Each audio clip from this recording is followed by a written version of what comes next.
ustedes ya saben, cada semana estamos realizando en vivos y estamos realizando pues entrevistas con diversos personajes que intentan de alguna u otra forma nutrir todo el ámbito de la opinión pública colombiana desde un lado alternativo y nos dejan conocimiento, nos dejan opinión, nos dejan crítica, nos dejan interpretación, nos dejan un montón de cosas que son muy útiles, no solamente para nosotros como personas, sino para el análisis que podemos realizar de todos los contextos y todos los panoramas que en este momento hay en Colombia, ya sea económicos, políticos, sociales, como hoy, que son de salud. Entonces esperemos a ver que se conecten un poquito más de compañeros. El invitado de hoy, como pudieron ver en la publicación y en las historias y en las diferentes promociones que realizamos sobre la entrevista de hoy, es médico familiar. Entonces con él vamos a tener una opinión y una voz de autoridad desde donde podemos vislumbrar un montón de caminos y de horizontes de lo que está ocurriendo con el sistema de salud colombiano, pero también lo que está ocurriendo, o bueno, los mitos, la desinformación, las realidades y la información con criterio que nosotros necesitamos tener a conciencia sobre el COVID-19, que es un tema muy importante. Ahora sí, A ver, full menú. parece que ya. Bueno, no, gracias por la invitación. Es muy chévere poder estar aquí, compartir un espacio con todos ustedes. Me presento, para quienes no me conocen, mi nombre es Nicolás Claro que sí. Maldonado, soy médico especializado en medicina familiar, orgulloso graduado de la Escuela Latinoamericana de Medicina en Cuba, pre y posgrado, por allá en el lejano año del 2012. Me alcancé a escapar milagrosamente de los dos periodos de Álvaro Uribe, pero bueno, aquí estamos. ¿Por qué? Pero ¿por qué milagrosamente, hombre, tanta Ah, gente que porque me gané tuvo una que beca por errar? allá en 2006, sí. Uy, sí, horrible. Oiga, tanta gente que está en el éxodo precisamente que se fue en ese periodo de tiempo que todo el mundo dice es el más seguro de Colombia, ¿sí o no? Sí, sí, no, horrible, horrible. Yo escuchaba unas historias terribles estando acá, mi hermana. De hecho, tuvimos una pequeña persecución por allá cuando estábamos en la costa. Yo viví mucho tiempo Oiga, en Turbaco, al lado de Cartagena, y le tocó a mi mamá y a mi hermana mudarse porque por la labor que estábamos realizando allá, pues nos amenazaron. Entonces por lo que te digo, me salvé porque estaba allá en Cuba, pero fueron tiempos duros, aciagos. Pero bueno, estamos aquí afortunadamente.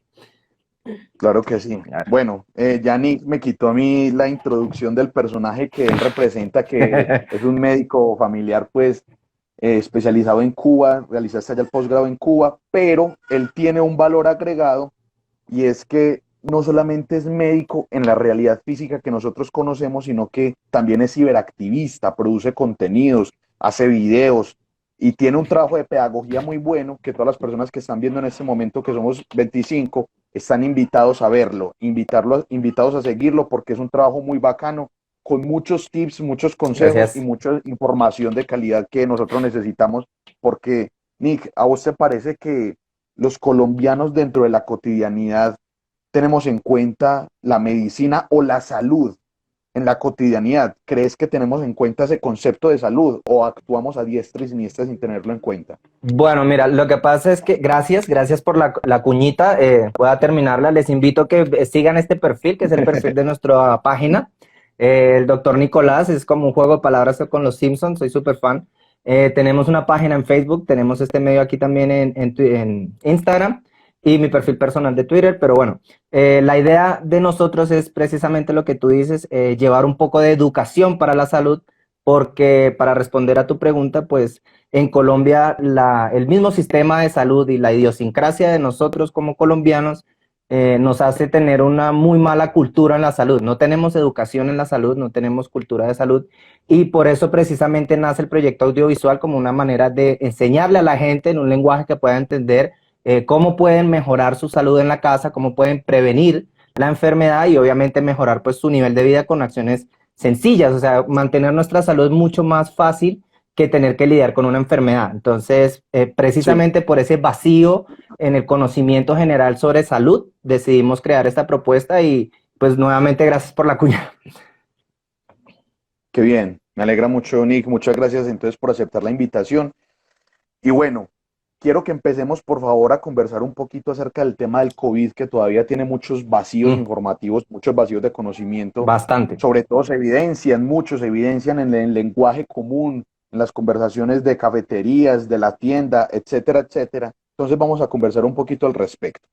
Primero que todo, me Dale. gustaría hablar de algo que es muy importante y son las tres principales pruebas que se realizan para identificar si una persona tiene o no tiene COVID, por lo menos aquí en Colombia y por lo menos hablando en los términos que he consultado al respecto. Está la del hisopo, Sí. está la sanguínea, Ujú. está la de la manguera nasofaríngea, que son como las tres principales, pero hay gente que dice, no, yo no me pienso hacer eso porque yo sé que eso duele mucho, o no, un conocido o un familiar tuvo una muy mala experiencia al respecto. Me gustaría que acá brevemente, o bueno, si necesitas profundizar, pues por supuesto estás en todo tu derecho, me explicaras en qué consiste cada prueba, por qué hay tres pruebas para analizar la misma prueba de contagio de COVID y cuál es la diferencia de una u otra. Bueno, vale. Esa pregunta es muy interesante, es súper importante tener esa claridad por el desconocimiento que hay alrededor de estas. Las pruebas en realidad lo que buscan es diferentes niveles de sensibilidad. Y cuando hablo de sensibilidad es la capacidad de detectar la infección en la sangre. Entonces, la prueba del hisopado, sí que es la que todos hemos visto, que te introducen un hisopo hasta el final, fondo de la nariz, es la que llamamos prueba rápida. La prueba rápida permite saber si tenemos o si hemos tenido contacto con una persona infectada y si en este momento tenemos una carga de virus en sangre, o sea, una cantidad de virus en la sangre suficiente para que la infección se detecte. Esta prueba es bastante sensible, pero poco específica, es decir, puede que salga positiva, pero que no desarrolles la enfermedad del COVID. Ahorita te voy a hacer la diferencia entre la enfermedad y el virus y Listo. tiene una sensibilidad que aparece a partir de los 5 días. Es decir, si a ti te hacen el test rápido recién que has estado en contacto con una persona con coronavirus y lo adquiriste, va a salir negativa. Entonces ahí hablamos de un falso negativo porque la prueba necesita que tengas una cantidad de virus suficientes en Ah, sangre para poder ser positiva. Esa es la prueba del hisopado, que es como la más incómoda, ¿sí? Porque obviamente pues introducen un palo por allá. Ahora, la listo. segunda prueba es la que llamamos PCR, que es una reacción estándar molecular y que lo utilizamos para poder, ¿cómo decírtelo?, amplificar el ADN del virus que recolectamos en una muestra de sangre. Esta es una muestra que se hace en Listo. sangre y Listo. esta Esa es la prueba es sanguínea. mucho más sensible. Exacto, esta es la sanguínea. La segunda que te estoy hablando es la sanguínea. Es una PCR específica para este tipo de virus que se hace mediante un procedimiento que son las famosas máquinas que estuvieron en falta al principio de la pandemia aquí en el país. Esa prueba es mucho más sensible y específica, nos va a permitir detectar en etapas tempranas de la enfermedad si tienes o no una infección por coronavirus, porque básicamente se apoya en los anticuerpos que el cuerpo, valga la redundancia, genera cuando entra en contacto con la enfermedad al principio. Entonces, esta prueba es sensible desde los primeros días. Y la Pero última bueno, prueba que tú me hablas, dime. qué pena, Nick. Entonces, para hacer de una vez, ir haciendo aclaraciones. Sí. Eh, es más sensible la prueba sanguínea que el hisopado. Sí, mira, lo que pasa es que la prueba de sangre va a ser altamente sensible los primeros días de la infección. Entonces, si tú acabas de estar en contacto con una persona que tiene coronavirus y quieres descartar la infección, esa prueba va a ser más específica que el hisopado. Como te decía, el hisopado necesita tener unos anticuerpos en la sangre, entonces va a salir negativa los primeros días, mientras que la prueba de sangre desde los primeros días de la infección ya es positiva.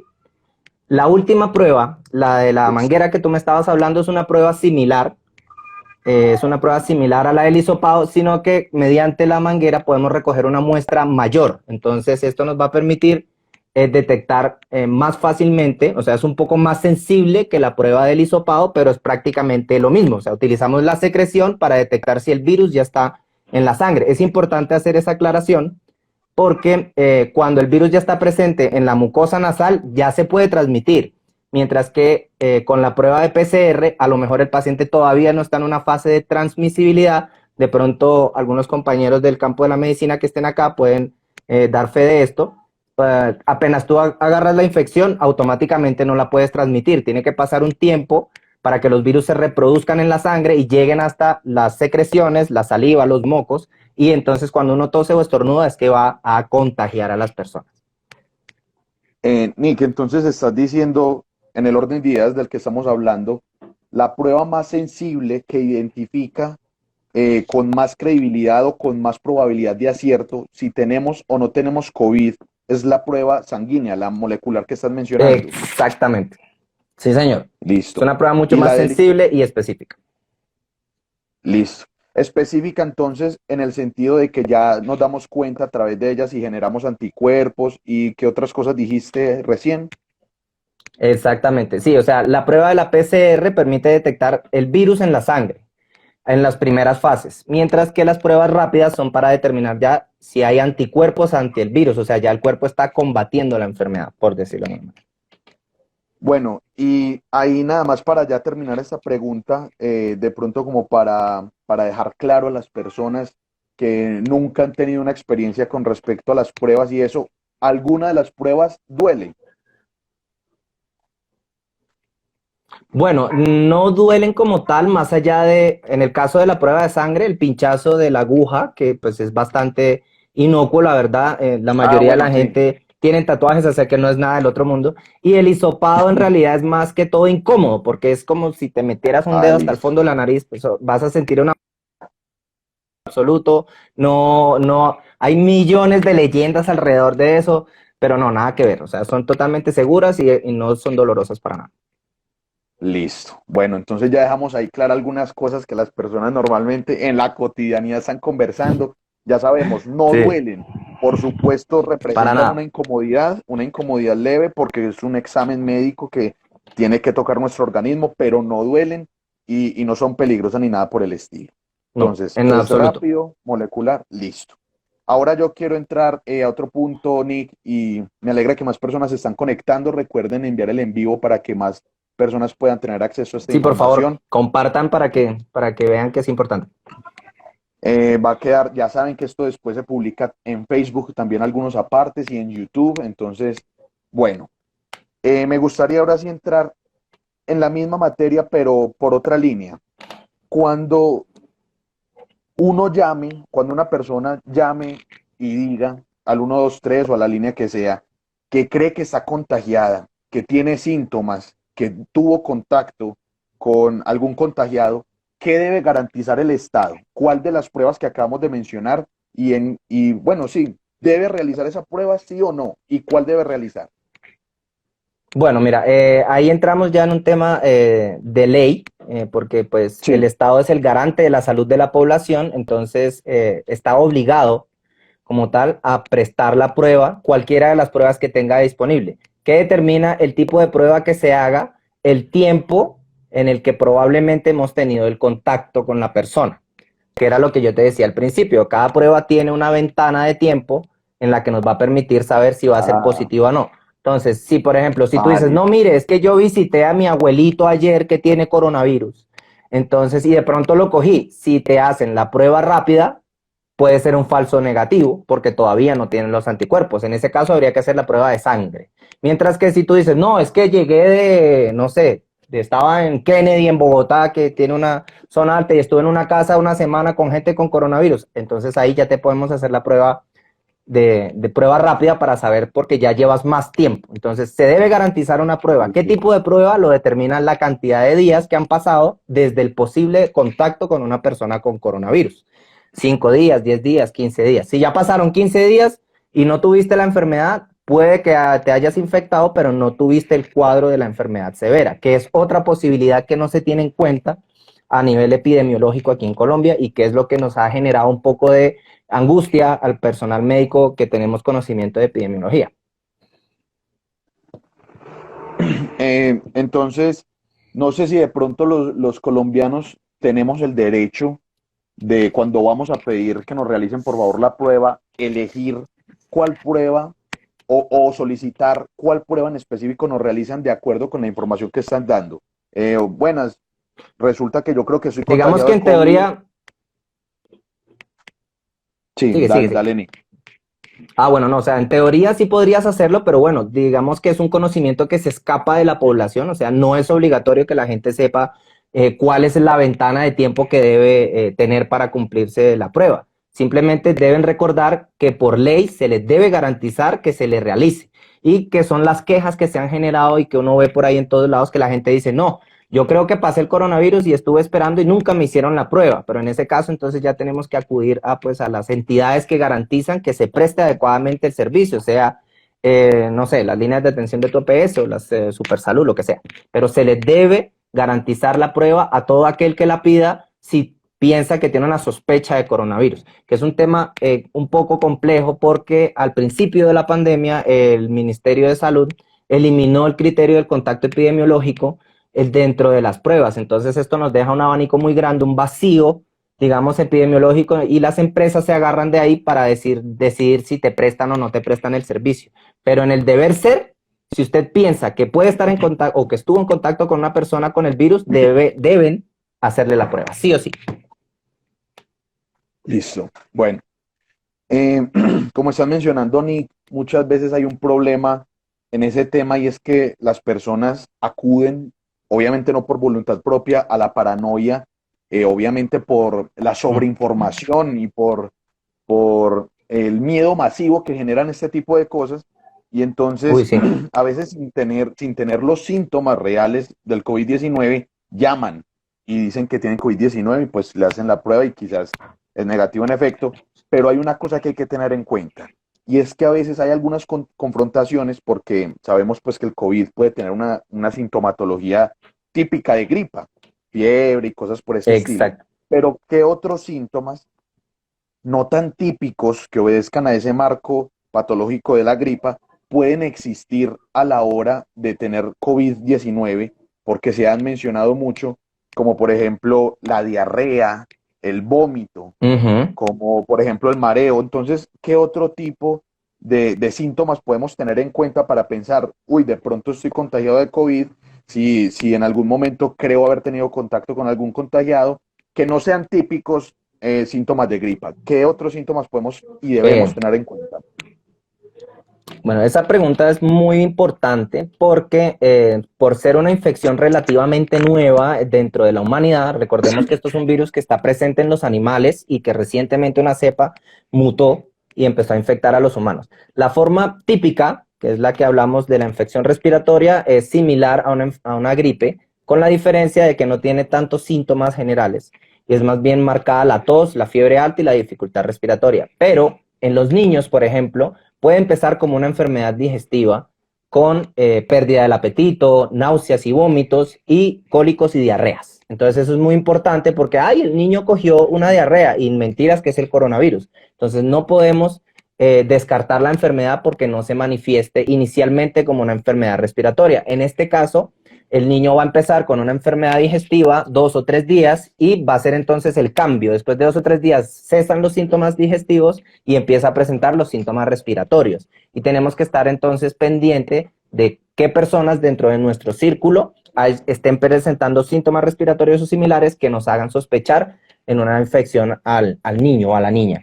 Y en las personas mayores y en algunos casos en personas que ya tienen enfermedades crónicas puede empezar a presentarse con manifestaciones que nosotros llamamos purpúricas, que quiere decir que las personas empiezan a presentar manchas como si tuvieran morados, como si se hubieran pegado en un golpe. Entonces les empiezan a aparecer morados en la piel, en las piernas, en el pecho, les sangran las encías, puede que la orina adquiera un color un poco más rojo, manifestaciones hemorrágicas y posteriormente empiezan a desarrollar el cuadro respiratorio. Esto es particularmente común en las personas mayores o en las personas que tienen problemas de, por ejemplo, hipertensión o diabetes. Y lo que algunos estudiosos dicen es que tiene que ver con el medicamento que ya estas personas están tomando. Entonces, ahí esas dos cosas son importantes. Puede haber manifestaciones hemorrágicas o puede haber manifestaciones de una enfermedad digestiva, ya sean diarreas o vómitos, que debemos tener en cuenta porque no porque sea eso vamos a descartar la enfermedad. ¿Qué me decís, Nick, por favor, sobre la conjuntivitis? ¿Es real que el COVID-19 también puede manifestarse en enfermedades oculares debido a que puede transmitirse a través de los ojos también? Sí, bueno, mira, de forma general, en toda la literatura, los virus con potencial respiratorio pueden empezar como una conjuntivitis o como una enfermedad diarreica y esto depende de cómo ingresa el virus al cuerpo. Los virus respiratorios de la familia de los coronavirus pueden o tienen cuadros similares a otros virus que provocan enfermedades respiratorias. Pueden ingresar por la mucosa de los ojos y provocar, así como te dije con las diarreas, los primeros 2 o 3 días un cuadro de una conjuntivitis leve que después se vuelve una enfermedad respiratoria. Siempre es importante tener en cuenta que va a haber un cambio. Puede empezar como una conjuntivitis y evolucionar entonces hacia una gripe ya pues más típica con las fiebres, la tos, toda la secreción nasal. Pero sí se puede. Bueno, listo. Ya nos quedó entonces también claro que ese tipo de síntomas pueden estar relacionados con el COVID-19. Nick, pero mencionaste algo muy importante que me gustaría que nos esbozaras ahí, y es que en realidad el coronavirus es una familia de virus, y quizás pues valga la Exacto. redundancia, pero me gustaría que nos explicaras eso clave que acabas de mencionar ahí y por qué, por ejemplo, dicen que pueden los perros contagiarse de coronavirus, pero en realidad no es COVID-19, sino un virus que hace parte de toda esa familia. Entonces, te agradecería si por favor nos Exacto. explicas ese tema. Sí, bueno, claro que sí. Es muy importante diferenciar coronavirus de COVID-19. El COVID-19 es el nombre que se le ha dado a la infección respiratoria por coronavirus del 2019. Es un nombre completo larguísimo.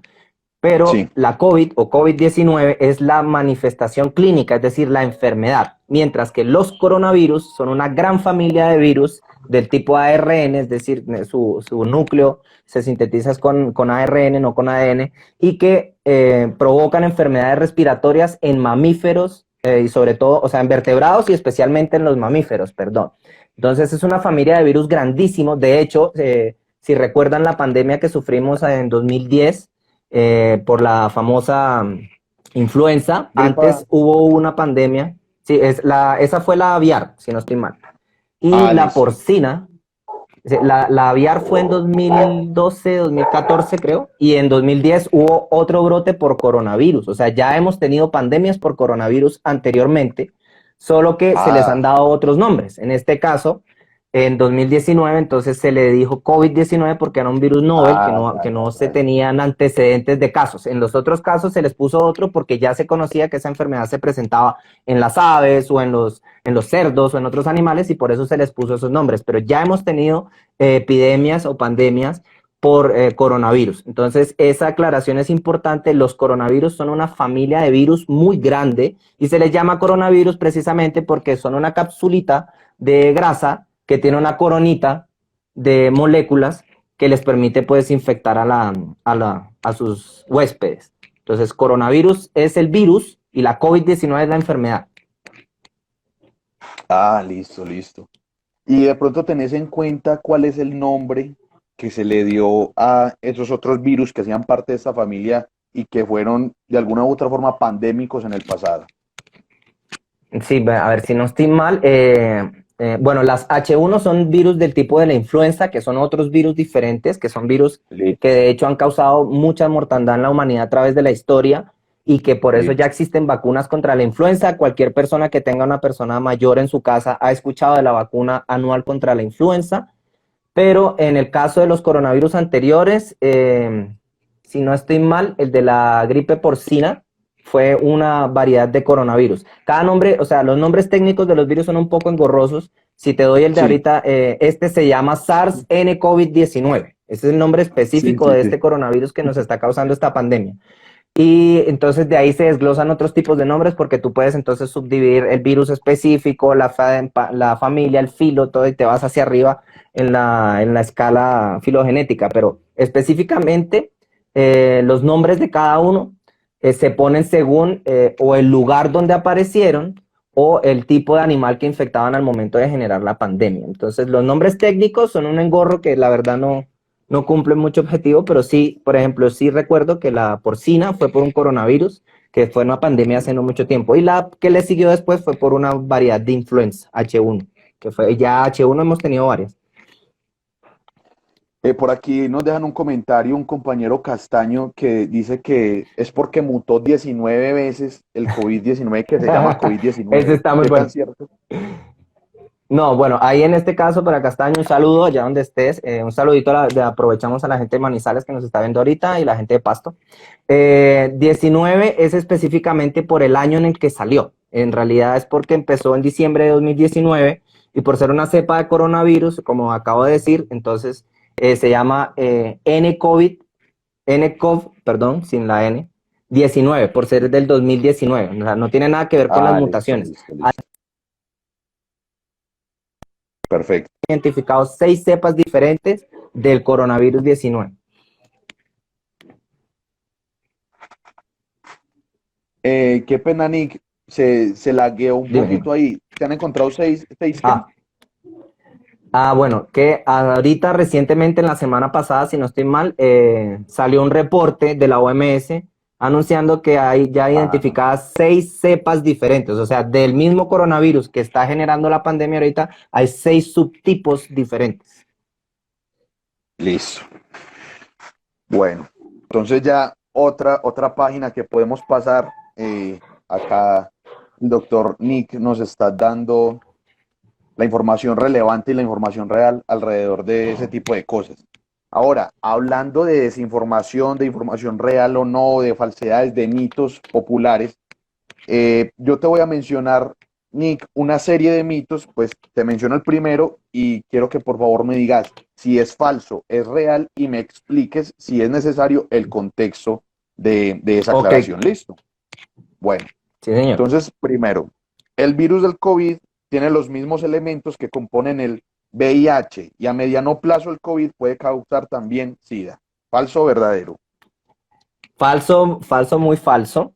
El virus del VIH es un virus de la familia del ARN, pero son totalmente diferentes. El VIH está dentro de los retrovirus por las características que tiene para reproducirse. Mientras que el coronavirus, como ya lo expliqué, es un virus mucho más grande. Además, si comparáramos en tamaño, el VIH y el SIDA son virus totalmente diferentes. Eso es por una cadena de WhatsApp que estuvo rodando por ahí que decían que eso era un supervirus mutante, que lo habían hecho en un laboratorio, una cosa así. Eso es totalmente falso. Y tampoco se ha demostrado que genere inmunosuficiencia a largo plazo, que es lo que llamamos SIDA en la medicina, pero no, Sí. eso es más falso que la presidencia de aquí del joven. Listo, Nick, gracias. Vamos con el segundo. Si tengo síntomas como fiebre, decaimiento, mucosidad, tos, entre otras, y he salido a la calle en diversas ocasiones en los últimos días, el Estado debe garantizarme una prueba de COVID-19. ¿Falso o verdadero? Verdadero. Si tienes la sospecha de que estás sufriendo coronavirus, tu entidad prestadora de servicios de salud debe garantizarte la prueba de coronavirus. Sí, señor. Listo. Tercero, ¿el COVID-19 es menos fuerte en tierra caliente o puede curarse más fácil en tierra caliente? ¿Falso o verdadero? Bueno, eso es falso, es un mito que surgió al principio y que se hablaba porque incluso se llegó a especular en las comunidades científicas sobre cómo el clima podría afectar este tipo de infecciones. Lo único que se ha demostrado hasta ahora es que en los ambientes donde hay mayor humedad del ambiente es más fácil la propagación, o sea, el virus se mantiene más tiempo en el aire, pero que la temperatura del ambiente modifique la velocidad de propagación, no. El virus sí se muere si tú lo dejas al sol. Él se muere en el curso de 24, menos de 24 horas. Pero en Ah, 24 listo. horas tiene mucho tiempo para infectar gente. O sea, no Sí. tiene nada que ver que se muera más rápido o no. Ahí hablando de ese tema, de pronto en el aire esas partículas, ¿cuánto pueden tardar en un clima, por ejemplo, pongamos, paralelicemos, en un clima como el de Bogotá y en uno como el de Medellín? Bueno, tú que vives allá, ¿cuál es más o menos la humedad relativa del ambiente allá? Baja, ¿no? Porque en No Bogotá es un depende, ambiente muy cuando está húmedo. lloviendo. Ok, entonces de allá digamos que en el aire podría durar un poco menos, pero son cuestiones de horas. Lo que te digo, no es mucha la diferencia. Si estamos hablando de una Sí. humedad relativa por debajo del 70%, el virus puede sobrevivir unas 12 o 16 horas. En ambientes con humedad del 80-90%, como aquí en Bogotá cuando llueve, podemos hablar de una sobrevivencia media de 20 a 24 horas. Pero lo que De te igual digo, no forma, afecta la mucho. capacidad de transmisión, sí. Sí, pues, claro, igual. De- Eso, una aclaración, eso es en ambientes húmedos sin viento, o sea, que sean cerrados. Si tú mantienes tu casa encerrada y hay una persona con coronavirus tosiendo, el virus se va a quedar todo ese tiempo en el aire. Si hay una corriente de aire, el virus se precipita, se cae al piso. Ah, listo. Y si de pronto esas partículas caen en una superficie, ¿cómo influye el clima o la humedad que haya en ese ambiente, pero sobre esa superficie? Es decir, si por ejemplo las partículas Bueno, están en el piso.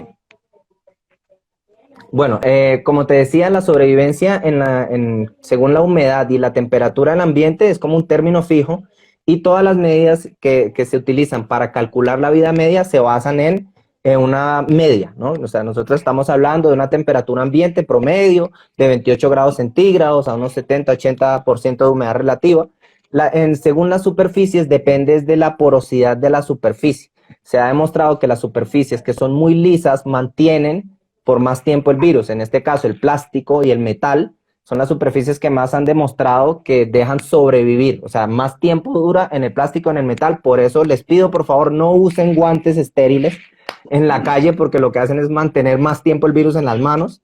Sí, el lavadito de las manos es todo lo que necesitamos. En el plástico y en el metal puede llegar a sobrevivir hasta 2 a 3 días en un ambiente oscuro y húmedo.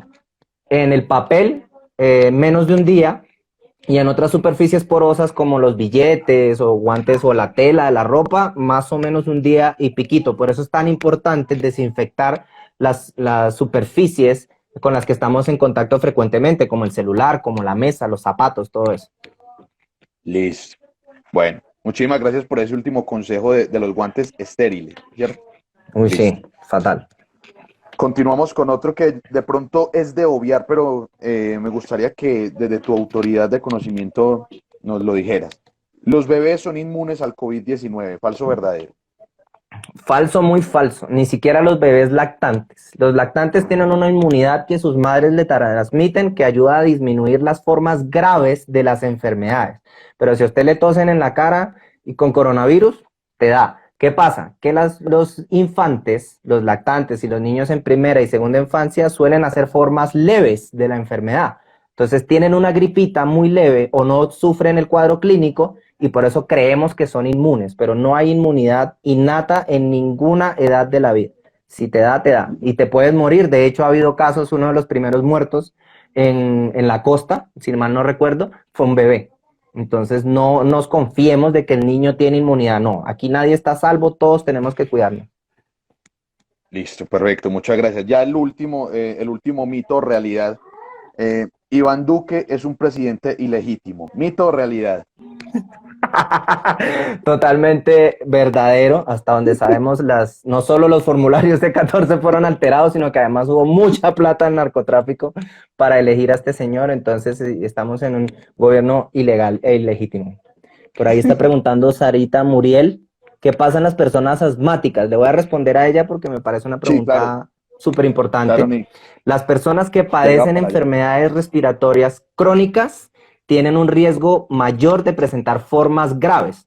Y en esto quiero hacer un paréntesis importante aquí. La enfermedad del coronavirus puede manifestarse como una infección respiratoria aguda, es decir, como una gripa, con un cuadro de más o menos 5 días de malestar, decaimiento, tos, mocos y fiebre, que se alivia sin mayores complicaciones. Pero este tipo de personas, los asmáticos, los diabéticos, los fumadores crónicos, los hipertensos, las personas con problemas del corazón, que ya tienen una predisposición a padecer formas graves de enfermedades respiratorias, pueden hacer lo que nosotros llamamos SARS por COVID, que es la forma grave del coronavirus. SARS significa síndrome agudo respiratorio severo, que son las formas que pueden rápidamente morir o necesitar de apoyo respiratorio. Los asmáticos tienen un riesgo mayor porque ellos tienen un sistema inmune hipersensible que rápidamente les complica su problema respiratorio. Entonces, si cogen una gripa, cualquier asmático puede dar fe de que mientras tú coges una gripa, el asmático puede hacer una bronquitis o una bronconeumonía incluso por un virus. Entonces, a las personas con enfermedades respiratorias se les recomienda que deben ser supremamente cuidadosas con el tema de la pandemia. Listo.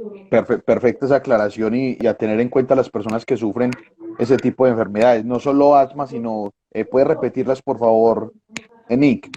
De forma general, el asma bronquial, la EPOC, que es la enfermedad pulmonar obstructiva crónica, ya sea por bronquitis crónica o por enfisema, eso sobre todo en personas mayores, las personas con hipertensión arterial, las personas con diabetes, mellitus, se inyecten o no se inyecten insulina, y las personas con cualquier tipo de problema del corazón, por infartos, por problemas de las válvulas y demás. Bueno, Listo, Nick, muchas gracias y continuamos. Y ya voy a esta otra pregunta más tardecito que dice Sara Muriel por acá. Listo. Eh, Resulta y acontece que el COVID-19 puede presentarse en los organismos, y ya lo has mencionado mucho, de manera asintomática o sintomática. La pregunta es, Ujú. en las personas que no tienen síntomas, ¿el COVID-19 aún puede estarles presentando daños en su organismo a nivel interno que no se manifiesten? Sí, sí, mira, esa pregunta es súper, súper importante y quería que me la hicieras porque tenemos la falsa percepción de que si pasas el coronavirus sin síntomas, te libraste de la muerte. Pero lo que se ha evidenciado, y lo digo de primera mano porque tengo amigas muy cercanas, gente muy querida que trabaja en salas de coronavirus, que han evidenciado que personas que solo hicieron una gripita muy leve quedan con fibrosis pulmonar. ¿Esto qué quiere decir? Que un pedazo del pulmón queda con una cicatriz y ya no va a funcionar. Entonces, una persona joven que pase el coronavirus y quede con una fibrosis pulmonar va a tener una capacidad respiratoria disminuida, va a ser una persona discapacitada, aunque no haya tenido una forma grave. Así que, por favor, vuelvo a hacer el llamado, cuidémonos mucho, porque el hecho de no tener síntomas graves no quiere decir que no puedas quedar con secuelas por coronavirus. Es decir, que entonces una persona que haya sido asintomática y que sea consciente, que sepa que fue contagiada de COVID, ¿cuál es el paso a seguir entonces? ¿Cuál es el chequeo médico que debe realizarse después de saber que no tuvo síntomas y que aún así pudo haber sido afectada gravemente en el organismo internamente?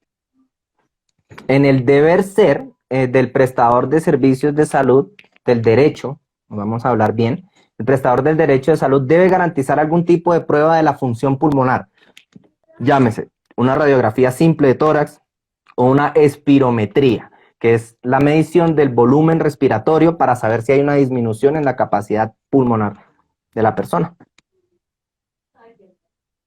Bueno, teniendo en cuenta todo eso, Nick, que estamos hablando y sabemos de antemano cómo afectan los pulmones el virus, ¿es correcto o es incorrecto realizar actividad física, ya sea que esté pendiente para el resultado de la prueba por si está contagiado o si en efecto está contagiado y simplemente es asintomático? ¿Es prudente, es bueno o es negativo realizar actividad física siendo contagiado de COVID asintomático o esperando la prueba para ver si es contagiado?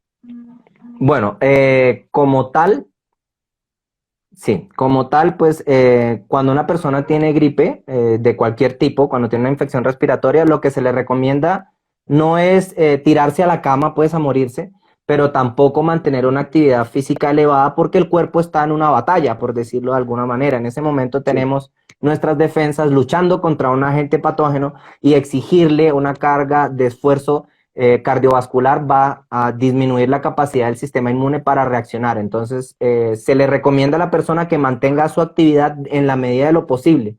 Si no tienes síntomas graves, si no estás con dificultad respiratoria, puedes mantener la actividad que tienes en tu casa sin ningún problema, pero no se recomienda la actividad de alto impacto ni la cardiovascular extendida. Es decir, puedes hacer, no sé, si saltas lazo, puedes mantenerlo un poquito, pero tratar de, por esos días que estás con la infección, contenerte para evitar de pronto que te vayas a complicar. Listo. Y es posible que de pronto alguna persona que tuvo COVID ya se recuperó, en el futuro pueda volver a contagiarse. Sí, claro, hasta donde sabemos, en los estudios que se han hecho hay posibilidad de reinfección. Te lo voy a decir en el término médico, o sea, no existe inmunidad autóloga a largo plazo. O sea, tú adquieres una serie de anticuerpos contra la infección y esto va a, de alguna manera, disminuir las formas graves en el futuro, pero puedes volverte a enfermar, porque recordemos que es un virus que tiene una mutabilidad muy grande. Entonces, la inmunidad que uno genera es hacia una cepa específica, pero te puede volver a reinfectar otras cepas, como el caso del dengue. El dengue tiene muchas cepas y usted puede pasar el dengue 20 veces. Y cada vez que lo cojas, de hecho, hay más riesgo de complicación. Listo, listo, perfecto. Y entonces, Nick, ya quiero ir a otra pregunta, y es más el cuidado que las personas deben tener en casa cuando tienen que ir a la calle, tienen que trabajar y demás, y vuelven. Muchas veces se habla de desinfección de zapatos por completo, otras se habla de desinfección de ropa. En realidad, ¿qué se debe hacer? ¿Desinfectar toda la ropa y bañarse? o con qué desinfectar las cosas? ¿Cuál es el procedimiento que se debe hacer cuando llegamos de la calle a la casa?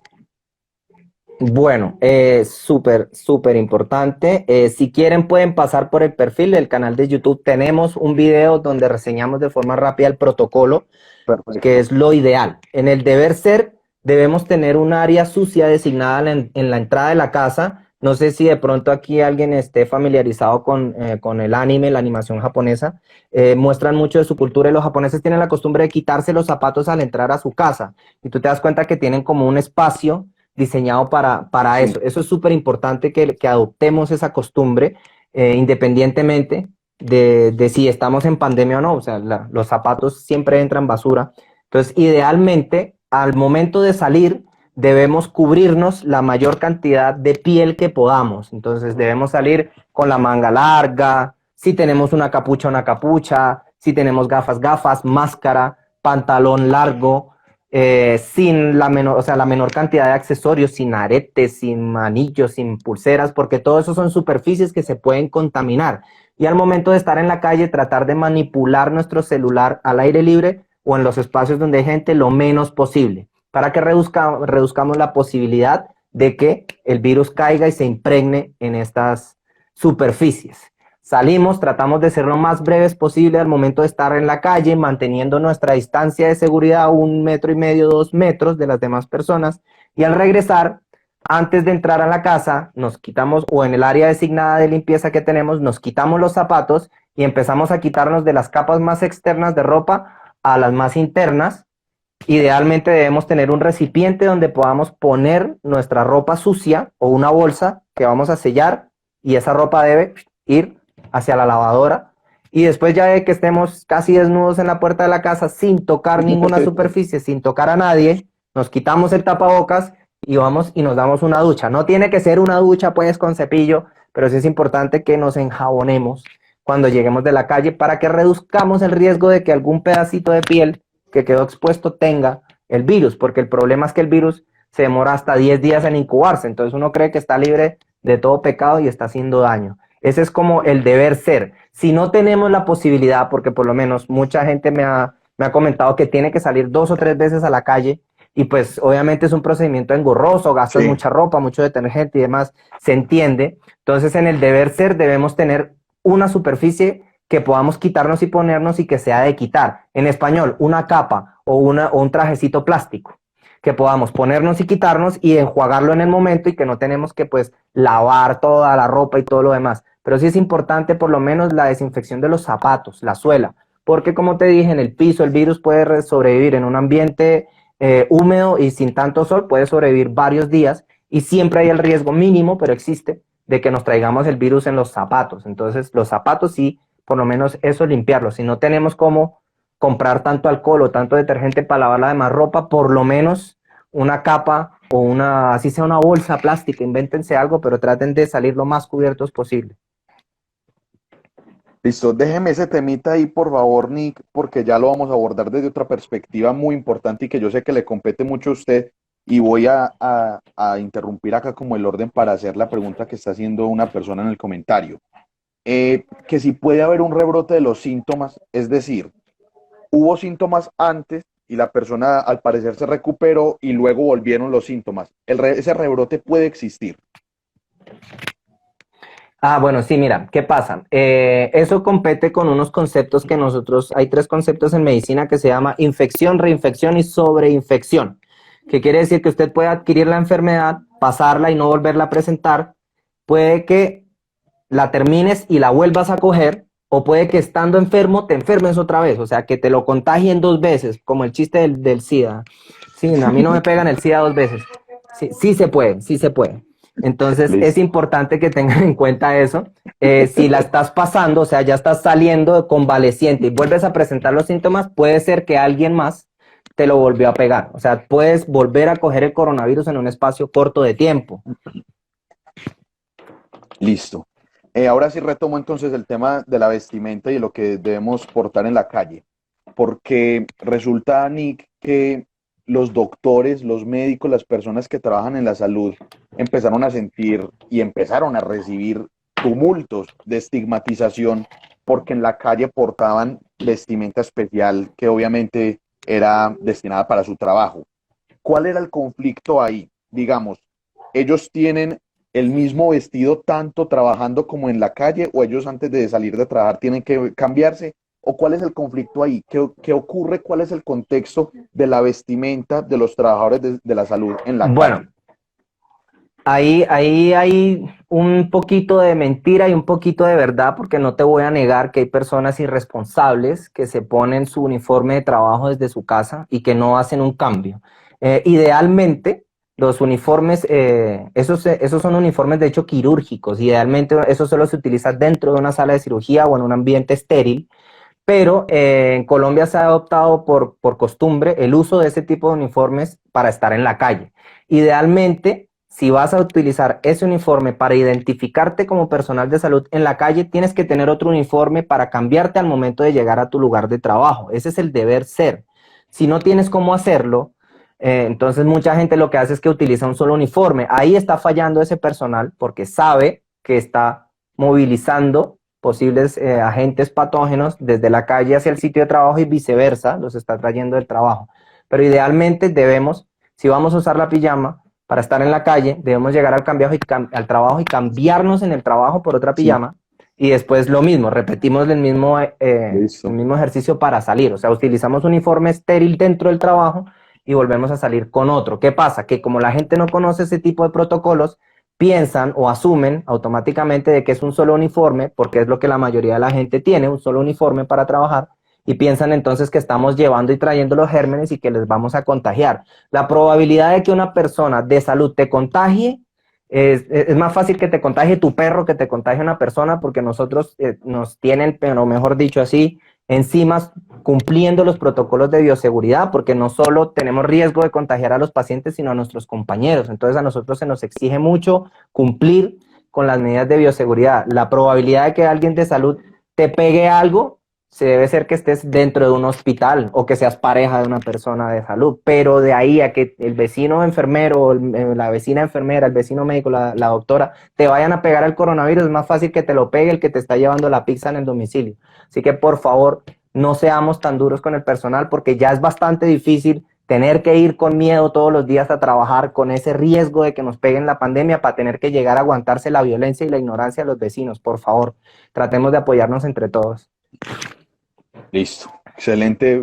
Muy buen mensaje y quiero también que por favor me lo tenga ahí porque tenemos que seguir hablando algo de la estigmatización que están en contra del personal de la salud, pero voy a hacer unas preguntas que se nos estamos dejando pasar por acá, breves de las personas que nos Dale. están escuchando.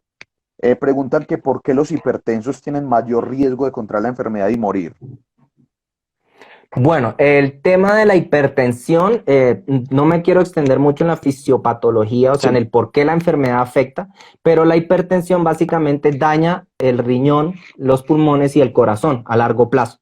¿Qué quiere decir? Que estas personas tienen una capacidad de absorber el oxígeno menor que las personas normales cuando ya hay algún tipo de afección pulmonar o coronaria a nivel del corazón. Entonces, esto hace que sea mucho más fácil que una infección pulmonar provoque un estado mucho más grave o un deterioro mayor o más rápido en la enfermedad. Por eso se les recomienda a las personas con enfermedades crónicas que se cuiden mucho, porque uno no sabe nunca hasta qué punto la hipertensión puede haber dañado el corazón o los pulmones, y esto los deja obviamente en una condición de vulnerabilidad. No es lo mismo meterse a bañar en una piscina normal que meterse con una herida. Obviamente si tienes una herida vas a tener mucho más riesgo de cierto, una infección. cierto, perfecta esa analogía. Otra preguntita acá que están haciendo en los comentarios y ya continuamos con la entrevista. Eh, ¿El alcohol sí sirve para desinfectar superficies? Es la pregunta. Sí, sí, claro que sí. A ver, vamos a rápidamente. El coronavirus es un virus que tiene una cápsula de grasa. Por esto es que el agua con jabón es tan efectiva, porque el jabón pues es liposoluble, diluye la grasa. Entonces el agua con jabón nos sirve para desinfectar. Si no tenemos la posibilidad de lavarnos con frecuencia, el alcohol también destruye el virus en un lapso un poquito mayor, son como 3 a 5 minutos que se demora, pero sí sirve para desinfectar las superficies. Lo mismo las soluciones que contienen aldehídos, como el Barsol y similares, también sirven para desinfectar. Los alcoholes de alto volumen que se utilizan para limpiar, ¿qué otros líquidos hay? Incluso los mismos limpiadores, el limpiador del piso, todos los desinfectantes que utilizamos para la limpieza de nuestra casa combaten efectivamente el virus. Entonces no tiene que ser necesariamente pues alcohol quirúrgico ni un desinfectante especial. Agüita con jabón, alcohol o el Barsol que tengan a la mano, todo eso les sirve para desinfectar. Nick, me surge una duda respecto a lo que estás diciendo. El efecto de ese tipo de cosas como el alcohol no es inmediato, entonces, no es que yo lo eche y No, listo. en ningún caso. Libre. Ah, o sea, hay En que ningún esperar a caso. ver cuánto tiempo con el alcohol. Con el alcohol son más o menos 2 a 5 minutos. Pues en dependencia de la fuerza que tenga el alcohol. El alcohol que se vende en la calle es un alcohol más o menos al 70% y más o menos de 3 a 5 minutos se destruye totalmente el virus. Con los alcoholes de mayor concentración, que es el alcohol antiséptico que utilizamos en los centros de salud, que están al 90, al 96, al 98, tienen un periodo de más o menos 1 minuto o 2 minutos para destruir el virus. Pero no es inmediato en ningún caso, ni siquiera el agua con jabón. El agua con jabón es como al minuto y piquito. Ah, listo, no. Tesísimo ese dato entonces. No hay ningún desinfectante inmediato, ¿cierto? Bueno, Nick, En ningún caso con nos ningún quedan nada más patógeno. acá, nos quedan nada más acá 4 minuticos, pero yo te quiero Hágale. hacer una pregunta y te quiero hacer una dinámica que de pronto también